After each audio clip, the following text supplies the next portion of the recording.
Hi friends, ഇന്ന് നമ്മൾ പഠിക്കാൻ പോകുന്ന കാര്യം ലാഭവും നഷ്ടവും എന്ന ടോപ്പിക്കാണ്. പി എസ് സിക്കും മറ്റ് എല്ലാ കോമ്പറ്റേറ്റീവ് എക്സാംസിനും സ്ഥിരമായി വരുന്ന ഒരു ക്വസ്റ്റ്യനാണ് ലാഭവും നഷ്ടവും കണ്ടുപിടിക്കുക. അതിൻ്റെ പല രീതിയിലുള്ള ക്വസ്റ്റ്യൻസ്, അതിൻ്റെ ശതമാനം കണ്ടുപിടിക്കലൊക്കെ ആയിരിക്കും കൂടുതലും വരുന്നത്. അപ്പോൾ അത് ഏതെല്ലാം രീതിയിലാണ് വരാവുന്നത് അത് നമുക്ക് ഓരോരോ ടൈപ്പായിട്ട് പഠിച്ചു പോകാം. ഞാൻ 2 വീഡിയോ ആയിട്ടായിരിക്കും ഇത് പൊതുവെ ഇടുന്നത്. ആദ്യത്തെ സെറ്റിൽ ഒരു ബേസിക് ഐറ്റംസ് ഒക്കെ വരുന്ന ഏകദേശം ഒരു 10ഓളം ഐറ്റംസ് 10 മെത്തേഡിലുള്ള ചെയ്യാവുന്നത്. പിന്നീട് അടുത്തൊരു 10 എണ്ണം, അങ്ങനെ 2 വീഡിയോ ഇടാം. ആദ്യ പാർട്ട് ഇപ്പോൾ നമുക്ക് നോക്കാം. കൂടുതൽ സമയം കളയുന്നില്ല, വേഗം തന്നെ നമുക്ക് വീഡിയോയിലേക്ക് പോവുകയാണ്. ആദ്യത്തെ ടൈപ്പ് എന്ന് പറഞ്ഞു കഴിഞ്ഞാൽ, ഇപ്പോൾ 8000 രൂപ വിലയുള്ള ഒരു അലമാര 9000 രൂപക്ക് വിൽക്കുന്നു. അപ്പോൾ 8000 രൂപ ഉള്ള അലമാര എത്ര രൂപക്ക് വിൽക്കുന്നു? 9000 രൂപക്ക് വിൽക്കുകയാണ്. അപ്പോൾ ഇത് കാണുമ്പോൾ തന്നെ നമുക്കറിയാലോ 1000 രൂപ ലാഭമാണ്. എങ്കിൽ ക്വസ്റ്റ്യൻ ഇത്രയേ ഉള്ളൂ, ലാഭ ശതമാനം എത്രയാണ്? അപ്പൊ ലാഭ ശതമാനം കണ്ടുപിടിക്കുമ്പോൾ നമ്മൾ നോക്കേണ്ട കാര്യം, ഇതിലെ ലാഭം പെട്ടെന്ന് തന്നെ നമുക്ക് മനസ്സിലായി 1000 രൂപയാണ് അല്ലെ. ഈ 1000-നെ ലാഭ ശതമാനത്തിലേക്ക് മാറ്റാൻ ചെയ്യേണ്ടത് 1000-നെ വാങ്ങിയ വില വെച്ച് ഡിവൈഡ് ചെയ്യുക, ഹരിക്കുക അല്ലെ. വാങ്ങിയ വില എത്രയാണ്? 8000. അതാണ് നോക്കേണ്ടത്. ഇത് വെച്ച് ഹരിച്ചിട്ട് നേരെ അങ്ങോട്ട് ശതമാനത്തിലേക്കാക്കാൻ 100 വെച്ച് ഗുണിച്ചാൽ മതി. ഈ ശതമാനം എന്ന് പറഞ്ഞു കഴിഞ്ഞാൽ എന്ത് തന്നെയാണ്? ശതത്തിലുള്ള അളവ്, അതായത് 100-ൽ എത്ര എന്നാണ് ഈ പറയുന്നത്. അതായത് 8000-ന് 1000 ആണെങ്കിൽ 100-ന് എത്ര, ഇതാണ് സംഭവം. അപ്പൊ നമ്മൾ നേരെ ഹരിക്കുന്ന ഇങ്ങനെയാണ്. സീറോസ് ഉണ്ടെങ്കിൽ അത് വെട്ടിക്കളയാം. ഇനി 100-നെ 8 വെച്ച് ഡിവൈഡ് ചെയ്യാം. അപ്പോൾ ഈ 8 വെച്ചുള്ള ഡിവിഷൻ നമ്മളിങ്ങനെ നോക്കിയാൽ മതി. പകുതി എടുത്താൽ 2 വെച്ചുള്ള ഡിവിഷനായി, വീണ്ടും പകുതി എടുത്താൽ 4 വെച്ചുള്ള ഡിവിഷനാവും, പിന്നെയും പകുതി എടുത്താൽ എന്താവും? 8 വെച്ചുള്ള ഡിവിഷനാവും. ഇങ്ങനെ വേണമെങ്കിൽ മനക്കണക്കായിട്ട് ചെയ്യാം. അതല്ലെങ്കിൽ നമ്മളിങ്ങനെ കട്ട് ചെയ്ത് തന്നെ എടുക്കണം. ആദ്യം പിന്നെ 2 വെച്ച് കട്ട് ചെയ്യുക, അല്ലെങ്കിൽ 8-ന്റെ എന്തായാലും ടേബിൾ അറിയാൻ പറ്റുമല്ലോ അല്ലേ. അപ്പൊ അത് തന്നെ മതി. 8-ന്റെ പട്ടിക നമുക്കറിയാമെങ്കിൽ 8 തന്നെ. 10-ൽ 8 എന്ന് പറഞ്ഞു കഴിഞ്ഞാൽ ഒരു പ്രാവശ്യം, പിന്നെ 2 ശിഷ്ടം വരും. പിന്നെ 20-ൽ 8 എന്ന് പറയുമ്പോൾ 2 പ്രാവശ്യം വരും അല്ലെ. 12. പിന്നെയും അതിനകത്ത് ശിഷ്ടം ഉണ്ട്.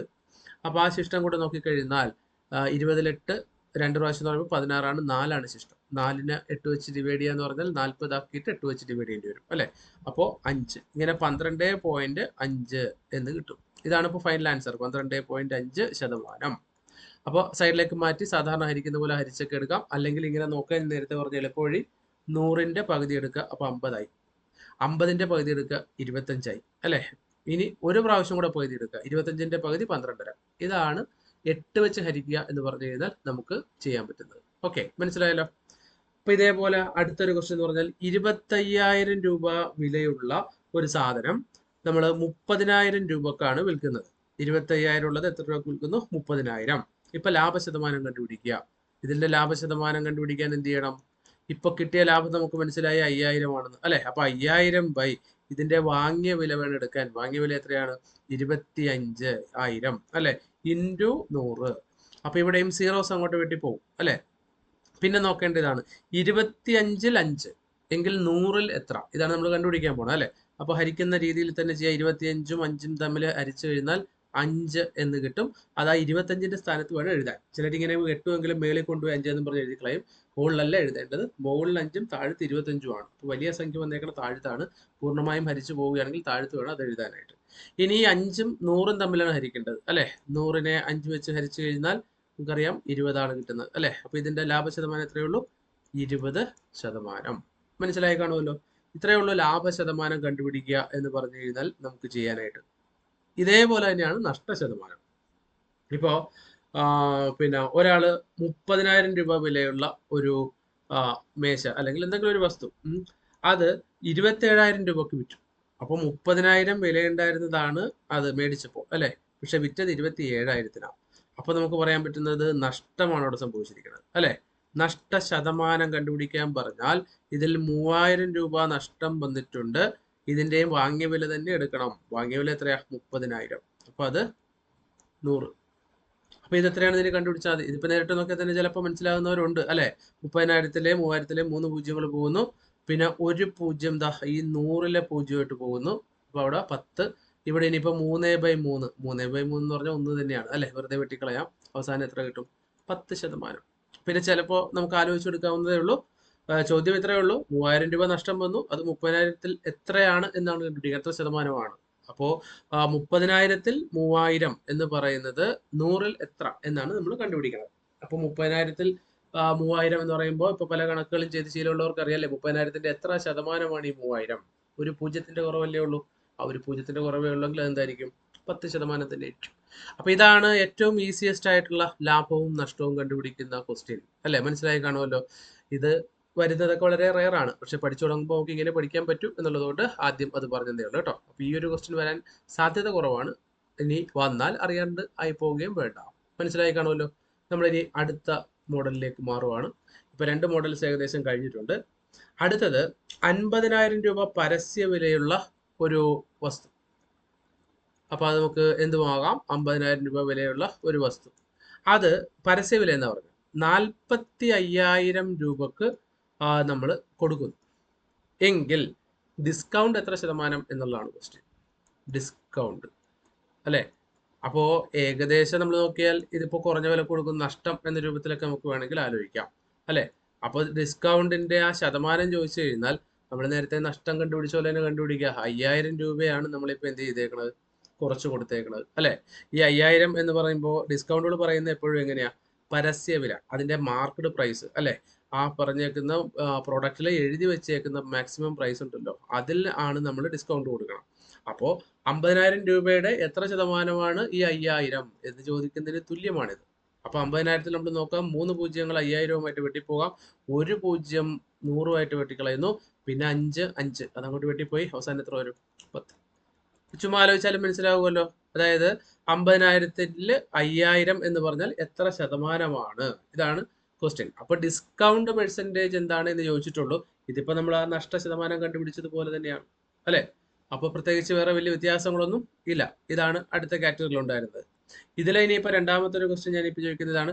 2,000 രൂപ പരസ്യ വിലയുള്ള ഒരു പ്രോഡക്റ്റ് അത് നേരെ 1,600 രൂപക്ക് വിറ്റു എങ്കിൽ ഡിസ്കൗണ്ട് എത്രയാണ്, അല്ലെങ്കിൽ ഡിസ്കൗണ്ടിന്റെ പെർസെൻറ്റേജ് എത്രയാണ്? അപ്പൊ ഡിസ്കൗണ്ട് എത്രയാണ് എന്ന് ചോദിച്ചു കഴിഞ്ഞാൽ നമുക്കറിയാം നേരെ 400 രൂപയാണ് അല്ലെ. ഡിസ്കൗണ്ടിന്റെ ശതമാനമാണ് ചോദ്യമെങ്കിലോ, ഈ 400 അതിന്റെ പരസ്യ വില 2,000 ഇൻറ്റു 100 അല്ലെ. അപ്പൊ ഇവിടെ നമുക്ക് എന്ത് ചെയ്യാം? സീറോസ് വെട്ടിക്കളയാം. 2 സീറോ അവിടെ പോയി, ഈ ഒരു സീറോയും 100-ന്റെ ഒരു സീറോയും തമ്മിലും പോയി. ഇനി 2ഉം 4ഉം തമ്മിൽ ഹരിച്ചു കഴിഞ്ഞാൽ എത്രയാ? 2 അല്ലെ. ആ 2 ഇൻറ്റു 10 20. അത് ചുമ്മാ ഒന്ന് ആലോചിച്ച് നോക്കിയാലും മനസ്സിലാവുമല്ലോ. 2,000-ന്റെ 10%, ഒരു സംഖ്യയുടെ 10% കണ്ടുപിടിക്കാൻ ജസ്റ്റ് ഒരു പൂജ്യം കളഞ്ഞാൽ മതി. അപ്പൊ 2,000-ന്റെ 10% എന്ന് പറഞ്ഞാൽ 200 ആണ്. ഇവിടെ നമുക്ക് ഡിസ്കൗണ്ട് കൊടുക്കേണ്ടി വന്നേക്കുന്നത് 400 ആണ്. അപ്പോ 10% എന്ന് പറഞ്ഞാൽ 200 ആണ് എങ്കിൽ 400 എന്ന് പറഞ്ഞാലോ അത് 20%. അങ്ങനെ ആലോചിച്ച് വേണമെങ്കിലും കണ്ടുപിടിച്ച് എഴുതാവുന്നതേ ഉള്ളൂ. എഴുതി ചെയ്ത് സമയം കളയണം എന്നില്ല. ഇനി അടുത്തൊരു മോഡലിലേക്ക് നമ്മൾ മാറുവാണ്. അടുത്ത ടൈപ്പ് ക്വസ്റ്റ്യനിലേക്ക് നിങ്ങൾ മറ്റേത് മനസ്സിലായല്ലോ. ഡിസ്കൗണ്ടിന്റെ പെർസെൻറ്റേജ് നമുക്ക് മനസ്സിലായി.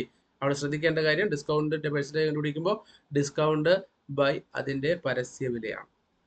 ഇത് ശതമാനത്തിലേക്ക് മാറ്റിയാൽ മതി. പിന്നെ അടുത്തത് 19,000 രൂപ വിലയുള്ള ഒരു വസ്തു അത് പിന്നെ നമ്മൾ മേടിച്ചിട്ട് കൊണ്ടുവരുമ്പോഴുള്ള ചാർജ് ഒക്കെ ചിലപ്പോൾ പറയും. അത് 1,000 രൂപ ലോഡിംഗ് ചാർജ് കൊടുത്തിട്ടാണ് നമ്മൾ കൊണ്ടുവരുന്നത് എന്ന് പറയുന്നു. അങ്ങനെ 1,000 രൂപ കൊടുത്ത് ലോഡിംഗ് ചാർജും കൂടെ കൊടുത്ത് കൊണ്ടുവന്ന അല്ലെങ്കിൽ കടയിലേക്ക് എത്തിച്ച ഈ സാധനം ആ പിന്നെ വസ്തു 22,000 രൂപക്ക് നമ്മൾ വിറ്റാൽ ലാഭശതമാനം എത്രയെന്നാണ്. അപ്പൊ ഇത് 22,000 രൂപക്കാണ് വിൽക്കുന്നത്. അപ്പൊ നോക്കുക, 19,000 രൂപക്ക് മേടിച്ചു. അതുകൂടാതെ ലോഡിംഗ് ചാർജസ് എത്ര എഴുതിയിട്ടുണ്ട്? 1,000 എഴുതിയിട്ടുണ്ട്. അപ്പൊ ഇത് ചിലപ്പോൾ അലമാരി ആയിരിക്കാം, TV ആയിരിക്കാം, റെഫ്രിജറേറ്റർ ആയിരിക്കാം, ഏതുവാണെങ്കിലും ഏത് പ്രൊഡക്റ്റ് ആണെങ്കിലും ശരി. 19,000-ന് മേടിച്ചു, 1,000 രൂപ അതിന്റെ ലോഡിംഗ് അല്ലെങ്കിൽ അൺലോഡിംഗ് ചാർജസ്. ഇനി ചില മെഷീൻസ് ഒക്കെ മേടിക്കുമ്പോൾ പറയും അത് ഇറക്ഷൻ ചാർജസ് എന്നൊക്കെ പറയും. ഇതെല്ലാം ആ വസ്തുവിന്റെ കോസ്റ്റിൽ തന്നെ പെടും. അപ്പൊ അതുകൊണ്ട് ആകെ 20,000 രൂപ വിലയുള്ള സാധനം എന്ന് നമ്മൾ കരുതിയാൽ മതി. അത് 22,000 രൂപക്ക് വിറ്റു. അങ്ങനെയാണെങ്കിൽ ഇതിന്റെ ലാഭശതമാനം എന്താണ് എന്നതാണ് ചോദ്യം. ലാഭശതമാനം. അപ്പോ ഇവിടെ നമുക്ക് എന്ത് ചെയ്യാം? ലാഭം നോക്കാം. 20,000 രൂപ എന്തായാലും ഇപ്പൊ ഇതിന് വിലയുണ്ടല്ലോ അല്ലെ. ഈ സാധനമാണ് നമ്മൾ 22,000-ന് വിറ്റേക്കുന്നത്. അപ്പോൾ 2,000 ബൈ നേരത്തെ ആദ്യത്തെ മെത്തേഡ് തന്നെ ആദ്യം തന്നെ പറഞ്ഞതാണ്. ലാഭശതമാനം കണ്ടുപിടിക്കുമ്പോൾ വാങ്ങിയ വില വെച്ചാണ് ഹരിക്കേണ്ടത്. വാങ്ങിയ വില എന്ന് പറഞ്ഞാൽ 20,000 ആണ്. അപ്പോൾ നമ്മൾ ആ 1,000 കൂടെ ചേർത്ത വിലയെ തന്നെയാണ് വാങ്ങിയ വില എന്ന് പറയുന്നത്. അപ്പൊ ഇനി 20,000-ൽ 2,000 എന്ന് പറഞ്ഞാൽ എത്ര ശതമാനമാണ്? 10% തന്നെ അല്ലെ. ആലോചിച്ചാൽ കിട്ടുമല്ലോ. 20,000-ന്റെ 10% തന്നെയാണ്. വെട്ടി വെട്ടി ചെയ്യുന്ന രീതിയിൽ നമുക്ക് ചെയ്തും എടുക്കാം. 2 സീറോസ് പോകുന്നു. ഒരു സീറോ 100 കട്ട് ചെയ്ത് പോയി. അപ്പോൾ 4 സീറോസ് മുകളിലുള്ളത് പോകും. അപ്പോൾ 2ഉം 2ഉം തമ്മിൽ ഇങ്ങനെ അങ്ങോട്ട് വെട്ടിപ്പോകും അല്ലേ?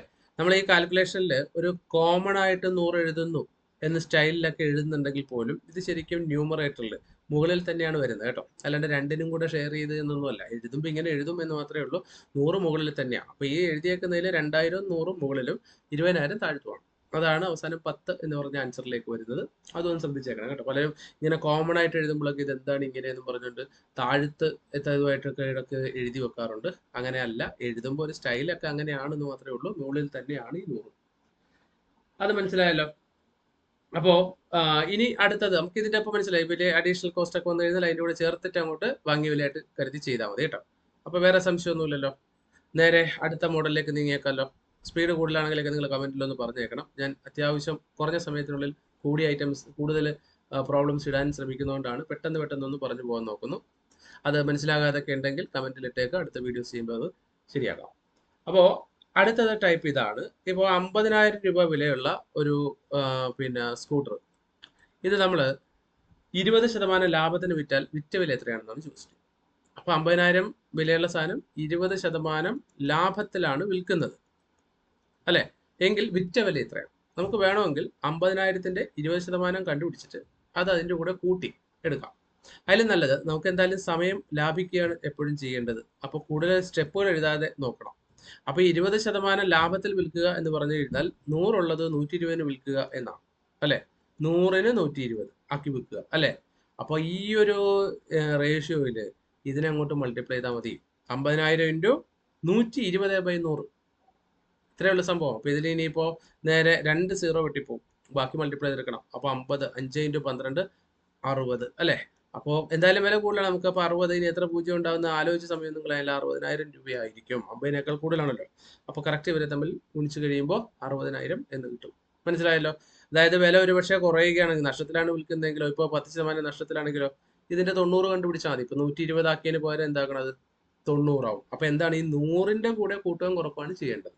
ലാഭമാണെങ്കിൽ 100ന്റെ കൂടെ കൂട്ടിയിട്ട് ഒറ്റ സ്റ്റെപ്പിൽ തന്നെ നമുക്ക് കണ്ടുപിടിക്കാം. നഷ്ടമാണെങ്കിൽ ആ 100ൽ നിന്ന് കുറച്ചിട്ട് ചെയ്യാം. അപ്പൊ ലാഭം വേറെ നഷ്ടം വേറെ കണ്ടുപിടിച്ചിട്ട് പിന്നെ കൂട്ടാനും കുറക്കാനും ഒന്നും നിൽക്കണ്ട. ഓക്കെ, മനസ്സിലായല്ലോ? അപ്പോൾ 50,000 രൂപ വിലയുള്ള ഒരു സാധനമാണ് നമ്മളിപ്പോൾ ഈ പറഞ്ഞ 20% ലാഭത്തിൽ വിറ്റപ്പോൾ ഉള്ള അവസാന വിറ്റ വില എത്രയാണെന്നുള്ളത് കണ്ടുപിടിച്ചത്. പിന്നെ അപ്പോൾ അടുത്തൊരു എക്സാമ്പിളോടെ ഞാൻ പറയുകയാണ്. ഇതിപ്പോൾ ഈ ടൈപ്പിൽ ഒന്നാമത്തേതായിരുന്നു. അടുത്ത രണ്ടാമത്തെ ക്വസ്റ്റ്യൻ ഇതാണ്. 30,000 രൂപ വിലയുള്ള ഒരു വസ്തു, അത് നേരെ 5% ലാഭത്തിൽ വിറ്റു. അപ്പൊ അങ്ങനെയാണെങ്കിൽ വിറ്റ വില എത്രയാണ്? 5% ലാഭം എന്നാണ് പറഞ്ഞിരിക്കുന്നത് അല്ലേ? അപ്പൊ 105 അങ്ങനെ എടുത്ത ചാതി 105 ഈ 30 0 അങ്ങോട്ട് വെട്ടിപ്പോകും അല്ലെ? ഇനിയിപ്പോ നമുക്കുള്ള പണി എന്താ? നേരെ 3 ഇൻറ്റു 105 കണ്ടുപിടിക്കുക. 3 ഇൻറ്റു 105 എന്ന് പറഞ്ഞാൽ 315 വരുമല്ലോ അല്ലെ? 3 ഇൻറ്റു 105 ഒക്കെ പറയുമ്പോൾ ശ്രദ്ധിക്കേണ്ട കാര്യം, നേരിട്ട് ഗുണിക്കാൻ അത്ര ബുദ്ധിമുട്ടൊന്നുമില്ല. സൈഡിലേക്ക് മാറ്റി എഴുതുമൊന്നും വേണ്ട. 3 ഇൻറ്റു 100 അത് 300 ആണ്. 3 ഇൻറ്റു 5 15 ആണ്. അപ്പോൾ 315 വരും എന്നൊക്കെ നമുക്ക് ആലോചിക്കാവുന്ന കേസേ ഉള്ളൂ അല്ലെ? അങ്ങനെയൊക്കെ ആലോചിച്ച് തന്നെ ചെയ്തേക്കുക. എല്ലാം സൈഡിലേക്ക് മാറ്റി ചെറിയ ക്ലാസ്സിൽ നമ്മൾ ചെയ്യുന്ന പോലെ ഇട്ട് കുടിച്ചുകൊണ്ടേ ഇരിക്കാനും നിൽക്കരുത്. അപ്പോൾ 3 ഇൻറ്റു 105 315 പിന്നെ 2 0. കാര്യം 3ന് പകരം 300 ആയിരുന്നല്ലോ ഒറിജിനൽ ക്വസ്റ്റ്യൻ. അപ്പോൾ അവിടെ കൊണ്ട് ഈ പരിപാടി നമുക്ക് കഴിയാം അല്ലെ? ഇതിനിപ്പോൾ നേരത്തെ പറഞ്ഞല്ലോ, നഷ്ടം വന്നാൽ എന്താണ് ചെയ്യേണ്ടത്? അതായത് ഇപ്പോൾ ഒരു 5,000 രൂപ വിലയുള്ള ഒരു വസ്തു, ഇത് നമ്മൾ 10% നഷ്ടത്തിലാണ് വിറ്റിരിക്കുന്നത്.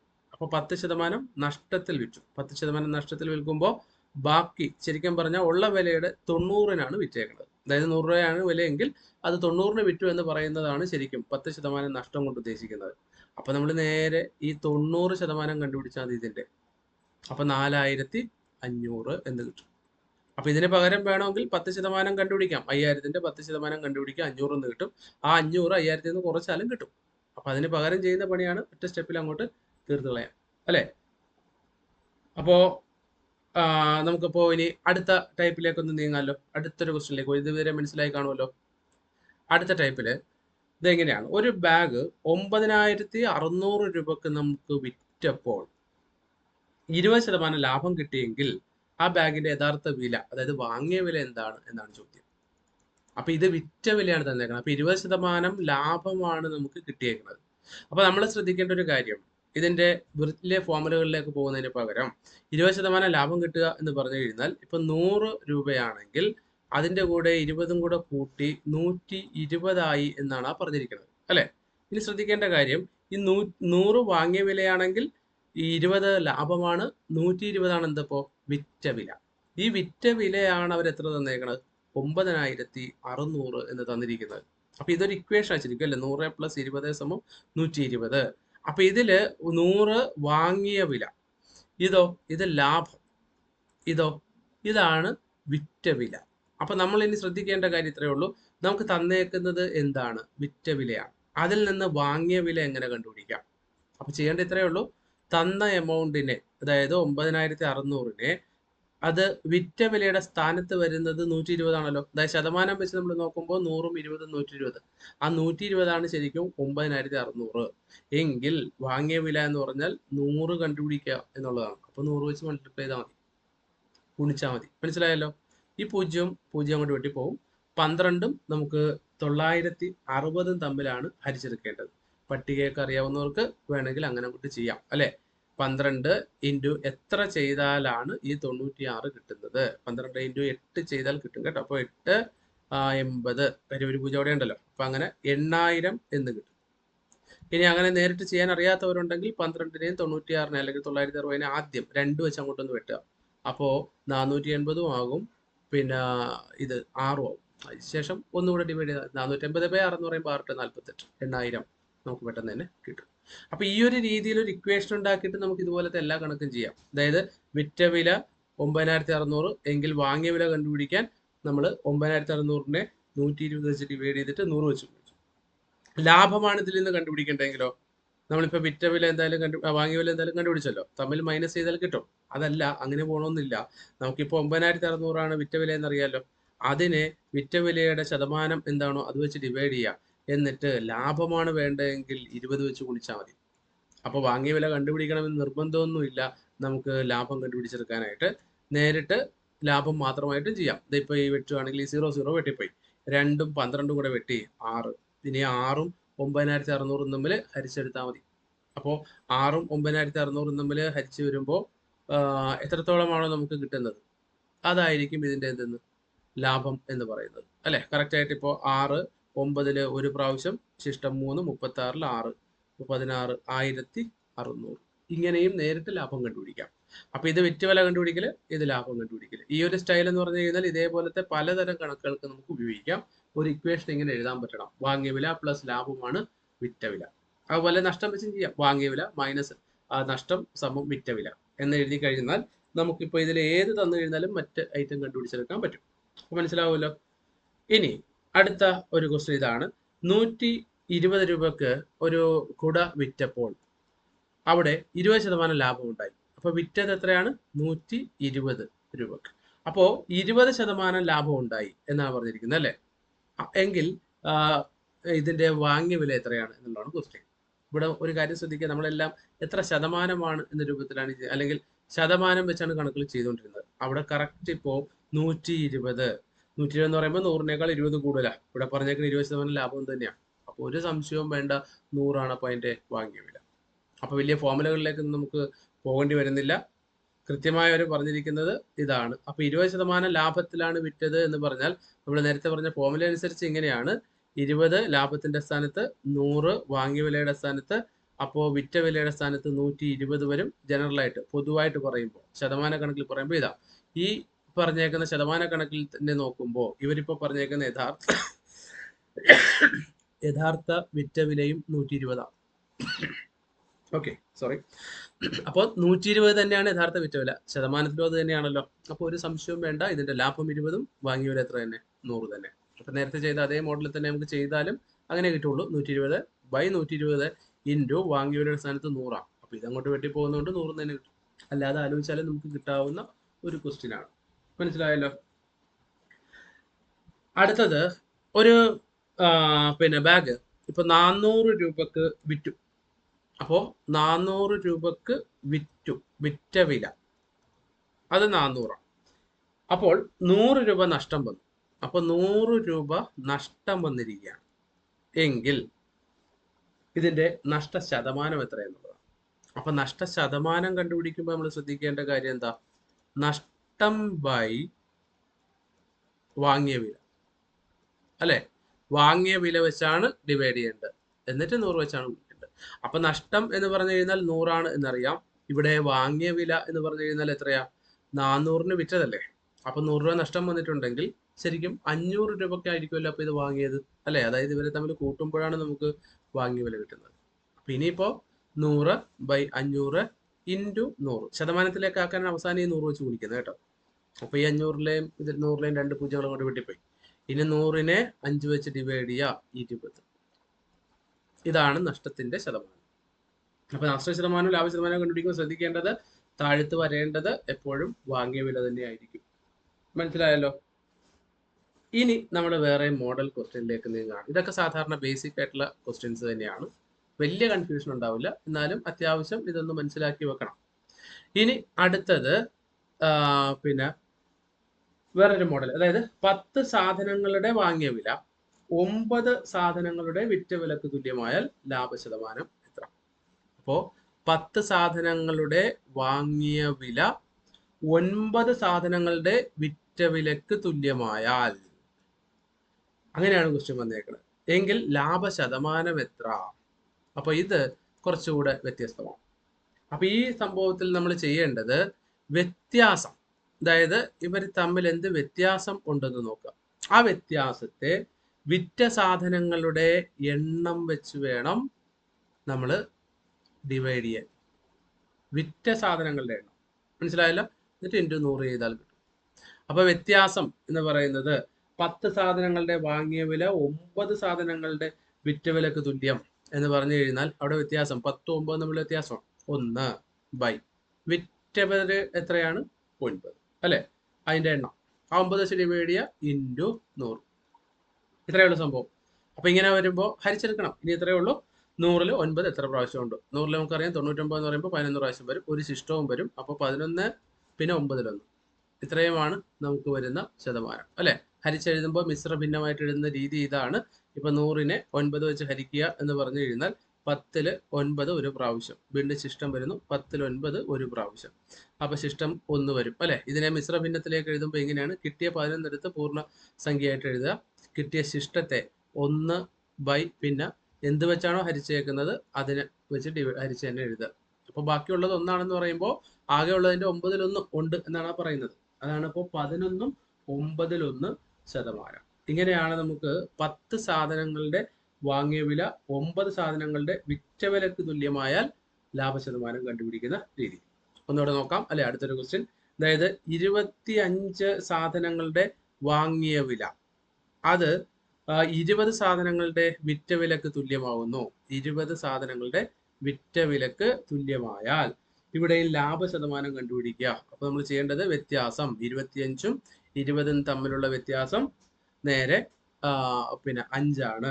5 ബൈ ഇനി വിറ്റ സാധനങ്ങൾ എത്രയാണ്? 20 ആണ്, അതേ ഇൻറ്റു 100. അപ്പോ 20-ഉം 100-ഉം തമ്മിൽ വെട്ടിയാൽ 5, അങ്ങനെ 25% എന്ന് കിട്ടും. മനസ്സിലായല്ലോ? അപ്പൊ ഈ ഒരു രൂപത്തിൽ ചെയ്തു കഴിഞ്ഞാൽ നമുക്ക് പിന്നെ ഇങ്ങനെ എണ്ണങ്ങൾ തന്നുകൊണ്ടുള്ള ക്വസ്റ്റ്യനിൽ നിന്ന് ലാഭവും നഷ്ടവും കണ്ടുപിടിക്കാം. ഇതുവരെ നമ്മൾ ചെയ്തപ്പോഴൊക്കെ വില തന്നെയായിരുന്നു അവർ തന്നിട്ടിരുന്നത്. ഇത് അങ്ങനെയല്ല, എണ്ണമാണ് തന്നിരുന്നത്. ആ എണ്ണം തരുന്നതിൽ നിന്ന് എങ്ങനെ നമുക്ക് പിന്നെ ലാഭവും നഷ്ടവും ഒക്കെ കണ്ടുപിടിച്ചെടുക്കാം, ഇതാണ് ചോദ്യം. ഓക്കെ, അടുത്തതിലേക്ക് പോവാം. അടുത്ത മോഡലിലേക്ക്. ഇപ്പോ 40 സാധനങ്ങളുടെ വാങ്ങിയ വില അത് 50 സാധനങ്ങളുടെ വിറ്റ വിലയ്ക്ക് തുല്യമായി. അപ്പൊ നോക്കുക, 40 സാധനങ്ങളുടെ വാങ്ങിയ വിലയാണ് 50 സാധനങ്ങളുടെ വിറ്റ വിലക്ക് തുല്യമായത്. അപ്പൊ വില കുറച്ചാണ് കൊടുത്തേക്കുന്നത്, അല്ലെ? 50 എണ്ണം വിറ്റിട്ട് 40-ന്റെ വിലയിലേ കിട്ടിയിട്ടുള്ളൂ. അപ്പൊ ഇവിടെ നമുക്ക് പറയാം ലാഭ ശതമാനമല്ല, നഷ്ട ശതമാനമാണ് ഇവിടെ വരുന്നത്. അപ്പോ നഷ്ടവും ഇതേ വ്യത്യാസം തന്നെയാണ്. വ്യത്യാസം എത്ര തന്നെ? 10 ബൈ ഇനി വിറ്റ വില ഇതിന്റെ എണ്ണം തന്നെയാണ് നമ്മൾ എടുക്കേണ്ടത്. അതായത് എത്ര തന്നെ? 50 തന്നെ താഴ്ത്തെടുക്കുക, എന്നിട്ട് 100 എടുക്കുക. അപ്പോൾ ഇത് തമ്മിൽ വെട്ടിക്കഴിഞ്ഞാൽ ഇപ്പൊ 50-ഉം പിന്നെ 100-ഉം തമ്മിൽ വെട്ടുമ്പോൾ 2 × 10 20, അല്ലെ? അപ്പൊ 20% എന്താണിത്? നഷ്ടം. അപ്പോ നഷ്ടമാണ് ഇതിൽ വന്നേക്കുന്നത്, ലാഭമല്ല. അത് അപ്പോൾ ക്വസ്റ്റ്യൻ കേൾക്കുമ്പോൾ തന്നെ നമുക്ക് അതിനെക്കുറിച്ചൊരു ബോധം ഉണ്ടാകണം. 40ന്റെ വാങ്ങിയ വില 50ന്റെ വിറ്റ വിലയോട് തുല്യം എന്ന് പറയുമ്പോൾ നഷ്ടമാണ്. അപ്പൊ ഇതാണ് നഷ്ട ശതമാനം അല്ലെ. അപ്പോ ഇത് മനസ്സിലായി കാണുമല്ലോ. ലാഭ ശതമാനവും നഷ്ട ശതമാനവും എണ്ണം വെച്ച് തന്നു കഴിഞ്ഞാൽ എന്ത് ചെയ്യണം എന്നുള്ളത്. ഇനി അടുത്തൊരു ക്വസ്റ്റ്യനിലേക്ക് പോരുവാണ്. അടുത്തത് 9 സാധനങ്ങൾ വിറ്റപ്പോൾ 9 സാധനങ്ങൾ വിൽക്കുകയാണ്. അപ്പോൾ ഇത് വിറ്റപ്പോൾ ഒരെണ്ണത്തിന്റെ വാങ്ങിയ വില ലാഭമായിട്ട് കിട്ടി. അപ്പൊ ഇത് വിറ്റ വില എന്ന രൂപത്തിൽ അല്ലെ. എന്നിട്ട് ഒരെണ്ണത്തിന്റെ വാങ്ങിയ വിലയാണ് എന്തായിട്ട് വരുന്നത്, ലാഭം. ഇങ്ങനെയാണ് പറഞ്ഞിരിക്കുന്നത്. ഒരെണ്ണത്തിന്റെ വാങ്ങിയ വില ലാഭം ആയിട്ടാണ് വന്നിരിക്കുന്നത്. അപ്പൊ അങ്ങനെയാണെങ്കിൽ ഇതിനകത്ത് നിന്ന് എന്തായിരിക്കും നമുക്കുള്ള പിന്നെ ലാഭ ശതമാനം എന്നുള്ളതാണ് ക്വസ്റ്റ്യൻ വരുന്നത്. അപ്പൊ നമ്മൾ നോക്കേണ്ട ഇതാണ്, ഒരെണ്ണത്തിന്റെ വാങ്ങിയ വിലയല്ല ലാഭമായിട്ട് വന്നേക്കുന്നത്. അപ്പോ നേരിട്ട് 1/, പിന്നെ ചെയ്യേണ്ടത് എത്രയാണോ വിറ്റേക്കുന്നത് 9 തന്നെ അല്ലെ, ഇൻറ്റു എത്ര എടുക്കാം, 100. ഇതാണ് നമുക്ക് ശതമാനത്തിലേക്ക് കണ്ടുപിടിക്കാൻ വേണ്ടി ചെയ്യേണ്ടത്. അപ്പൊ വ്യത്യാസം നോക്കുക. കഴിഞ്ഞതിലൊക്കെ നമ്മൾ വ്യത്യാസം എടുത്തിട്ടാണ് ചെയ്തിട്ടുള്ളത്. ഇവിടെ അങ്ങനെയല്ല, ക്വസ്റ്റ്യനിൽ മാറ്റമുണ്ട്. 9 സാധനങ്ങൾ വിറ്റപ്പോൾ ഒരെണ്ണത്തിന്റെ വാങ്ങിയ വിലയാണ് ലാഭമായിട്ട് വന്നത്. ഇതുവരെ പറഞ്ഞിരുന്ന വിറ്റ വിലയാണ് ലാഭം എന്നായിരുന്നു. അപ്പൊ അങ്ങനെയല്ല എങ്കിൽ നമ്മൾ ചെയ്യേണ്ട ഇതാണ്, എ സാധനങ്ങൾ അത് വിൽക്കുമ്പോൾ ബി സാധനങ്ങളുടെ വാങ്ങിയ വില ലാഭമായിട്ട് വന്നു കഴിഞ്ഞാൽ, അങ്ങനെയാണ് നോക്കുന്നത്. വാങ്ങിയ വില ലാഭമായിട്ട് വന്നു കഴിഞ്ഞാൽ, അങ്ങനെ വരുവാണെങ്കിൽ അവിടെ സാധനങ്ങളുടെ ലാഭനഷ്ടങ്ങൾ അല്ലെങ്കിൽ പിന്നെ സെയിലുള്ള ലാഭനഷ്ടം കണ്ടുപിടിക്കുമ്പോൾ അല്ലെങ്കിൽ ലാഭ ശതമാനം കണ്ടുപിടിക്കുമ്പോൾ ഈ B/A × 100 ചെയ്താൽ മതി. ഡിഫറൻസിലേക്ക് പോകണ്ട അല്ലെ. ഇപ്പൊ ക്വസ്റ്റ്യൻ എങ്ങനെയാണ്, വാങ്ങിയ വില കാര്യം പറഞ്ഞുകൊണ്ട് ലാഭം പറയുകയാണ്. വിറ്റ വില പറയുമ്പോഴാണ് നമ്മൾ വ്യത്യാസം എടുത്തിട്ട് തന്നെ ചെയ്യേണ്ടത്. മനസ്സിലായല്ലോ. അപ്പൊ ഇനി 1/9 100 വെച്ച് ചെയ്യുമ്പോൾ എന്ന് പറഞ്ഞാൽ 11 9 1 മാറും. ഇതാണ് ശതമാനം എന്ന രൂപത്തിൽ വരേണ്ടത്. അപ്പൊ മനസ്സിലായി കാണും അല്ലെ. അടുത്തത് 9 സാധനങ്ങൾ വിറ്റപ്പോൾ ഒരു എണ്ണത്തിന്റെ വിറ്റ വില ലാഭമായിട്ട് വരും. അപ്പോ 9 സാധനങ്ങൾ വിറ്റപ്പോൾ ഒരെണ്ണത്തിന്റെ വിറ്റ വില, അപ്പോ ഒരെണ്ണത്തിന്റെ വിറ്റ വില തന്നെയാണ് ലാഭമായിട്ട് വന്നേക്കുന്നത്. അപ്പൊ ഇവിടെ വാങ്ങിയ വില വരുന്നേയില്ല. അപ്പൊ വാങ്ങിയ വിലയെ കുറിച്ച് പറഞ്ഞിട്ടില്ല. 9 സാധനങ്ങൾ വിറ്റപ്പോൾ ഒരെണ്ണത്തിന്റെ വിറ്റ വില എന്തായിട്ട് വന്നു, ലാഭമായിട്ട് വന്നിട്ടുണ്ട്. അങ്ങനെ വരികയാണെങ്കിൽ എന്തായിരിക്കും നമുക്കിതിലൂടെ ലാഭശതമാനം എന്ന് പറയുന്നത്, ലാഭശതമാനം. അപ്പൊ ഇവിടെ നോക്കേണ്ടത് ഇതാണ്. ഇതിലെ ഇപ്പോ എ സാധനങ്ങൾ നമ്മൾ വിൽക്കുമ്പോൾ ബി സാധനങ്ങളുടെ വിറ്റ വില ലാഭമായിട്ട് കിട്ടിയാൽ ലാഭശതമാനം കണ്ടുപിടിക്കുമ്പോൾ B/A - B ഇടുക, എന്നിട്ട് ശതമാനത്തിലേക്ക് പോവുക. അപ്പൊ രണ്ടും വിറ്റ വില തന്നെയാണ് തന്നിരിക്കുന്നത്.